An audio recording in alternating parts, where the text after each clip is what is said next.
When Malawians walked to the polls on September 16, 2025, they carried more than just a piece of paper. They carried the weight of empty stomachs, broken promises, and years of waiting for a future that never seemed to arrive. They stood in long lines before dawn, the blistering sun burning down on their backs, whispering to themselves that perhaps this time one mark on a ballot could change the course of history. But instead of clarity, they were met with silence. Instead of hope, they were handed chaos. For many, this election was never about choosing a hero, it was about punishing the one they believed had failed them. President Lazarus Chakwera entered the race with the heavy baggage of 5 years in power jobs that never came reforms, that demanded patience, while hunger demanded food, and scandals that eroded the promise of a new Malawi. On the other side stood Peter Mutharika, the man cast out by a court ruling in 2019, returning like a ghost from the past. He told the people that history had wronged him and that redemption was now in their hands. His message wasn't about policies. It was about revenge, restoration, and tribal loyalty. Yet between these two men stood millions of ordinary citizens who felt trapped. They asked themselves, what is democracy if every 5 years it leaves us poorer, hungrier, and angrier? They queued not because they believed in a brighter tomorrow, but because they feared that if they didn't vote, they would disappear from the map of their own nation. This is the knife's edge Malawi now stands upon. Will this election restore trust in a fragile democracy, or will it unravel into another chapter of disillusionment?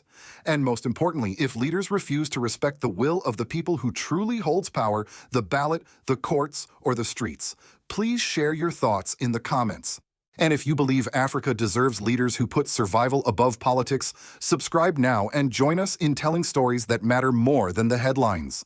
On the morning of September 16, 2025, Malawi awoke with the rhythm of anticipation.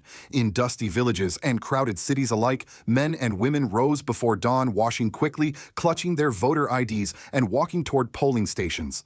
For many, it was not simply another election day, it was a day of reckoning. The queues stretched for blocks, silent at first, then breaking into murmurs of fatigue, frustration, and hope. Under the blistering African sun, people clung to the fragile belief that a single mark on a ballot could bend history in their favor. Yet behind the orderly lines lay years of disappointment. President Lazarus Chakwera, once celebrated as the man who had restored faith in democracy after the annulled 2019 elections, now carried the heavy burden of broken promises. His landslide victory in 2020 had raised expectations sky high, but 5 years later, the atmosphere was not celebratory. Inflation had devoured salaries. Food prices had doubled. Fuel queues wrapped around corners longer than the lines at the polling stations. Ordinary citizens felt that they had waited long enough. The ruling party's insistence that reforms take time no longer convinced mothers who skipped meals to feed their children or farmers watching their crops wilt from climate shocks. In the eyes of many, patience was a luxury Malawi could not afford. On the other side of the ballot stood a familiar figure, Peter Mutharika, the former president. His campaign was built less on promises of reform and more on the memory of grievance. He reminded crowds that his 2019 victory had been stripped away by the courts. He portrayed himself as the man robbed of his rightful place, now returning to reclaim what was his. His rallies were loud with chants of loyalty, nostalgia for better days, and the raw anger of supporters who believed the system had cheated him. For them, this election was not just about policy failures or economic hardships. It was about redemption. The contrast between the two candidates could not have been sharper. Chakwera's campaign leaned on the language of responsibility and continuity, asking the people to give him more time to trust that his reforms would eventually bear fruit. But the more he called for patience, the more his words sounded detached from the hunger in people's stomachs. Mutharika, meanwhile, thrived on emotion rather than solutions. He promised not new programs, but a return to a past many remembered with rose-tinted glasses. His speeches echoed with tribal undertones and defiance, casting himself as the people's president in exile. Caught in this clash were millions of ordinary Malawians who no longer trusted either side completely. Among them was a rising chorus of younger voters, many of whom had no living memory of the hard-won democratic struggles of the 1990s. To them, the ballot had lost its shine. What is democracy if every election ends in chaos? They asked in markets, minibuses, and online forums. They queued not because they believed in a brighter tomorrow, but because abstaining meant erasure. If you don't vote, you don't exist. By mid-afternoon, the polling stations were buzzing with both hope and unease. Civil society monitors moved through the lines with clipboards scribbling observations. International observers hovered, nodding solemnly at the strong turnout. Rumors of irregularities flickered through the air even before the ballots were sealed, too many late openings, missing materials, in some stations whispers of intimidation in others. But the deeper story was not fraud. It was expectation. For Malawians, the ballot box had always been more than paper and ink. It was a weapon, the last defense against political elites who seemed immune to accountability. Each mark on a ballot carried with it the weight of hunger, unpaid school fees, and endless nights without electricity. Each vote was both a punishment for those in power and a desperate plea for change. But expectation is a double-edged sword. The more hope citizens invest in the ballot, the more dangerous the disappointment if results fail to meet their hunger for justice. As the sun set on September 16th, the votes were cast, but unease lingered in the air. Families huddled around radios waiting for updates that never came. Traders in Blantyre paused their business, listening for announcements before restocking their stalls. Farmers in remote villages whispered to one another about whether their voices would truly be counted this time. By nightfall, it was clear that Malawi had entered a dangerous waiting game. The ballots had been dropped into boxes, but the real test, whether the system could deliver timely and credible results, was only just beginning. When the last voter left the polling stations and the ballot boxes were sealed, Malawians expected answers. What they received instead was silence. The Malawi Electoral Commission, or MEC, announced that more than 99% of votes had been counted, but insisted that verification was still ongoing. In theory, caution was a sign of professionalism. In practice, silence sounded like a ticking time bomb. In Malawi, where memories of manipulation are never far away, every extra hour without clarity was read as betrayal. Citizens in villages leaned closer to their radios only to hear the same words repeated, still verifying, still consolidating. In towns, young people refreshed social media feeds where rumors traveled faster than any official announcement, claims of rigging, whispers of ballot theft, warnings that the commission was buying time. Silence in politics is never neutral. It invites suspicion, and suspicion soon hardens into anger. The economic tremors arrived quickly. Traders in Blantyre held back from buying stock, afraid that riots could erupt if results dragged on too long. Food vendors lost customers as whispers of unrest grew. Truckers hesitated to transport maize from rural areas, fearing roadblocks. In a fragile economy, already battered by inflation and shortages, uncertainty itself became another form of violence. Each day without results was not simply a pause, it was another wound. And then into the vacuum of silence the politicians stepped. The Democratic Progressive Party DIP, led by Peter Mutharika, was the first to move. Using partial tallies from just 9 of the country's 36 councils, they declared victory. At rallies, DPP officials repeated the figure 51% as if it were divine truth. Supporters in Blantyre paraded through the streets with banners proclaiming Mutharika as the rightful president. It didn't matter that results were incomplete. What mattered was perception. If enough people believed he had won, then any other outcome could be branded as theft. Not to be outdone, Lazarus Chakwera's Malawi Congress Party MCP countered with its own declaration. They pointed to strongholds where votes were still being tallied and promised their supporters that the tide would soon swing. At rallies in Lilongwe, MCP leaders accused the opposition of reckless behavior and urged patience, while simultaneously assuring their own followers that victory was certain. In a matter of days, Malawi had 2 presidents, one on paper, the other in waiting. Neither side was prepared to concede, and neither side trusted the MEC to deliver a verdict that would be respected. The streets reflected the polarization. In Blantyre, chants of Mutharika is our president filled the air. In Lilongwe, crowds waved MCP flags, dancing as if Chakwera's re-election was already sealed. Social media became a battlefield of competing hashtags, posters, and doctored videos. Ordinary citizens, exhausted by economic hardship, clung to whichever narrative offered them certainty. For many, it no longer mattered what the ballots actually said. Their leaders had already told them they had won. This premature coronation was more than political bravado, it was strategy. By claiming victory early, each side inoculated its supporters against defeat. If the MSC later announced the other candidate as the winner, followers could say, "But we were told we had already won." Something must have been stolen. It was a dangerous insurance policy that turned disappointment into outrage. Civil society groups scrambled to calm the situation, urging patience, reminding people that verification was normal. International observers repeated their diplomatic mantra: delays are part of a healthy democracy. But these reassurances rang hollow in a country scarred by the annulled 2019 election. Trust had already been in deficit. Now it was vanishing altogether. By the end of the week, Malawi was no longer simply waiting for results, it was simmering. Suspicion and anger grew with every unspoken hour. Families whispered about hiding food in case of riots. Traders raised prices preemptively. Youths organized online ready to march if their side was robbed. The silence of the Electoral Commission had ceded power to politicians who now shaped reality with louder voices than the official referee. The climax was not a single explosion of violence, but the slow tightening of a vice, two leaders both claiming legitimacy, a commission paralyzed, and a nation holding its breath.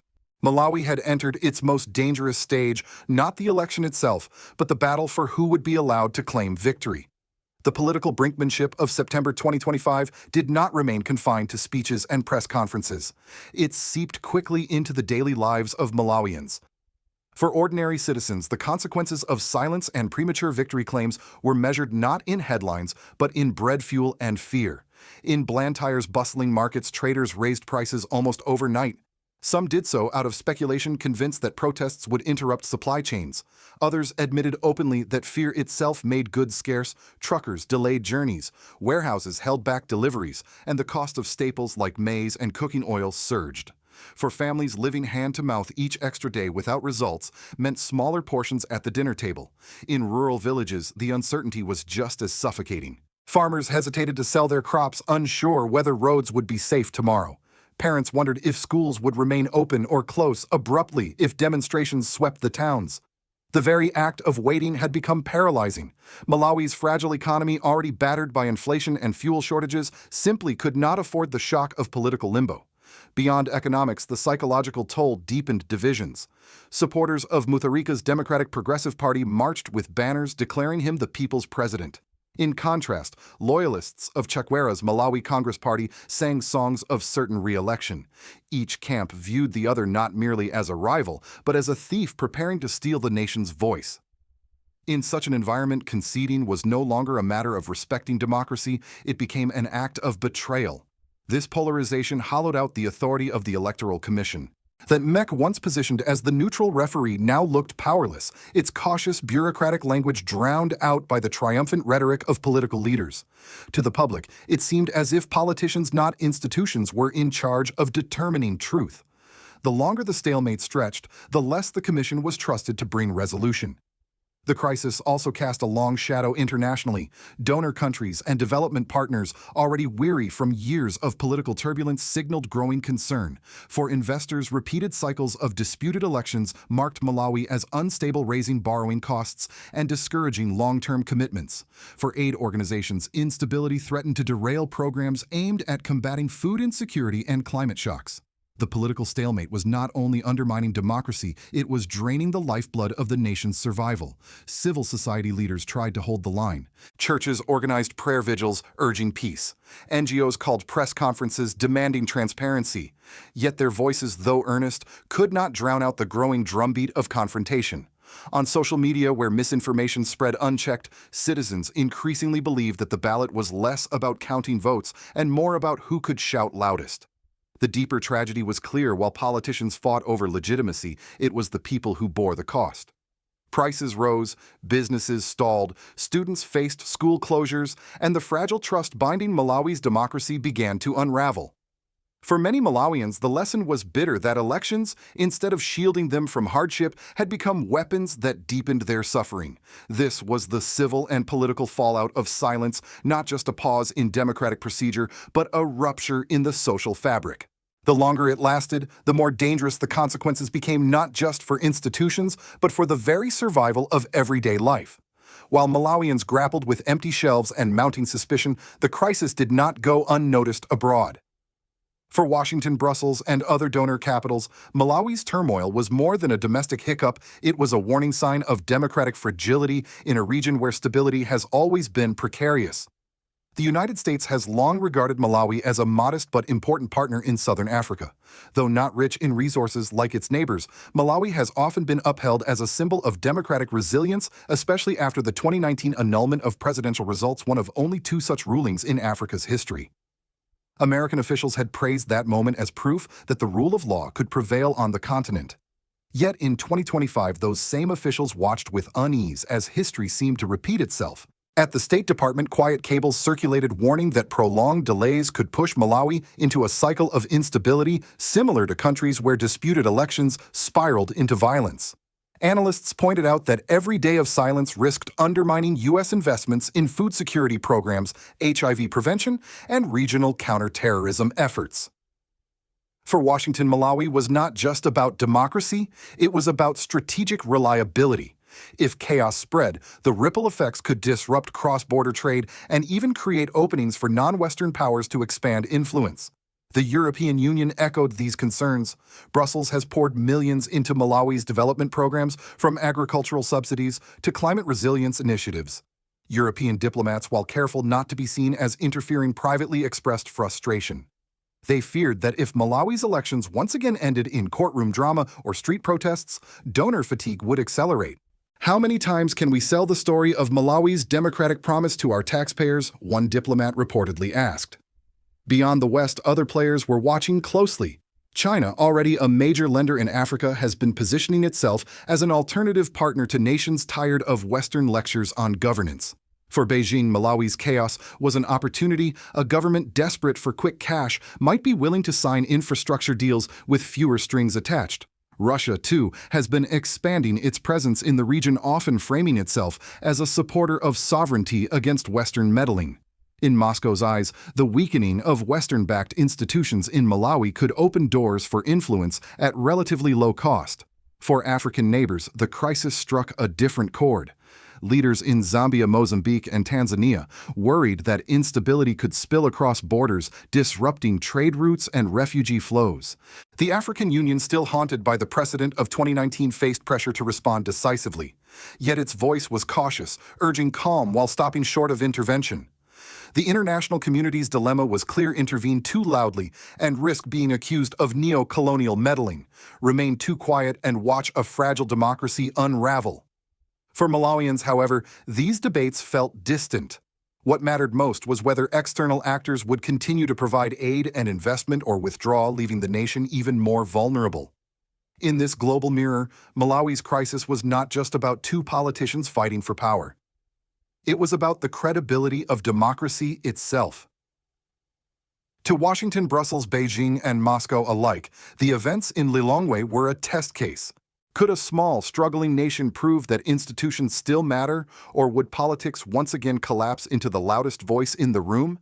As the dust of election day settled into the uneasy silence of delay, Malawi found itself standing on a knife's edge. The ballots had been cast, but the true test of democracy was only beginning. Would the nation see the swift, transparent results that could restore fragile trust, or would hesitation, suspicion, and premature declarations of victory unravel the system from within? For ordinary Malawians, these questions are not abstract.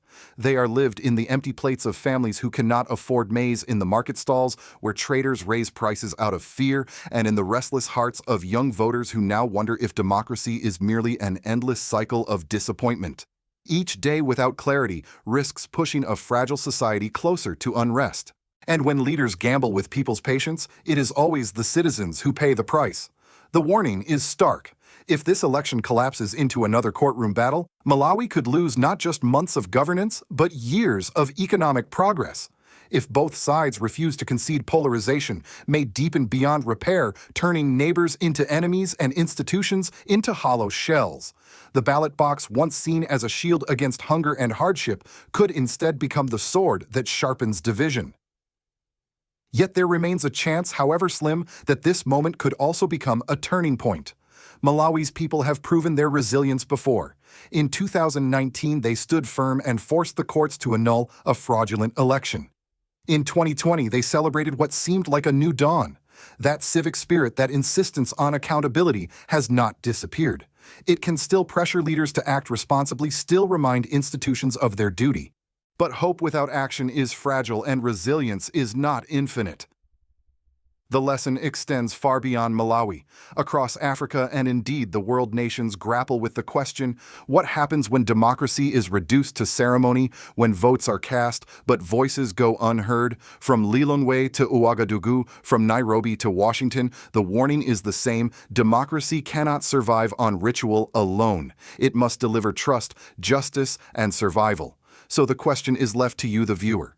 Do you believe Malawi's democracy will survive this storm? Should the courts once again decide who truly won, or has the time come for the people themselves to reclaim the meaning of their vote? Please share your thoughts in the comments.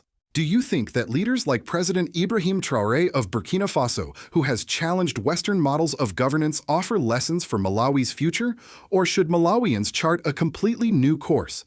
If you believe the truth is more important than headlines, subscribe now and stand with us in giving voice to stories that matter.